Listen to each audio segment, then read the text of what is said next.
On April 13, 1995, a young woman in East Wenatchee, Washington made a gruesome discovery: the mutilated bodies of her mother and 14-year-old sister. She had become worried when the two weren't answering the phone, and concerned, she decided to check on them and found the gruesome scene. Her screams alerted neighbors, who called the police. 48-year-old Rita Huffman was found on the living room couch. She had been stabbed 31 times and viciously mutilated, with her breasts removed and placed near her daughter. Her genital area had been cut off and stuffed into her mouth. She had also been cut from the vaginal area to the middle of her chest. 14-year-old Amanda Huffman was found on her mother's bed. She had also been stabbed and bludgeoned in the head, then sexually assaulted. Afterward, the killer forcibly inserted a baseball bat into her private area and cut off her genitals and placing them on her face.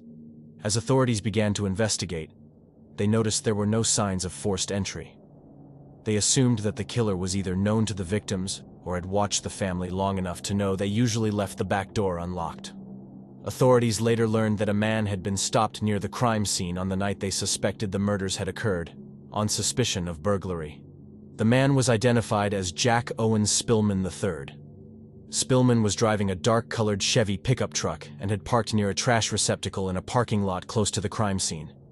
Finding no sign of a break-in, Spillman was properly identified and released. After searching the area, authorities later found one of the murder weapons inside a trash can near where Spillman had been parked. Spillman was immediately placed under surveillance while detectives gathered additional information and evidence. He had an extensive criminal record, including charges for burglary, rape, indecent exposure, theft, malicious mischief, and assault, dating back to 1982. He was also a suspect in a failed rape attempt involving another mother and daughter living in the same area as the victims. The surveillance team later saw Spillman throw something into a dumpster outside his apartment. Inside, they found a bloody ski mask that matched Amanda's blood. It was later revealed that Spillman had drunk Amanda's blood. He was arrested 2 weeks after the murders and charged with the murders. Under the threat of the death penalty, Spillman confessed to the 1994 murder of 9-year-old Penny Davis. In 1994, after being released from prison for a previous sexual assault, Spillman began dating Penny Davis's mother. One day, Spillman was left alone with Penny. Taking advantage of the opportunity, he carried her on his back to avoid leaving footprints.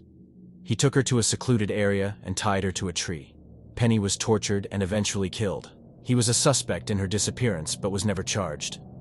In 1996, Spillman pleaded guilty to 3 counts of first-degree murder and was sentenced to life in prison. He is currently serving his sentence at Washington State Penitentiary.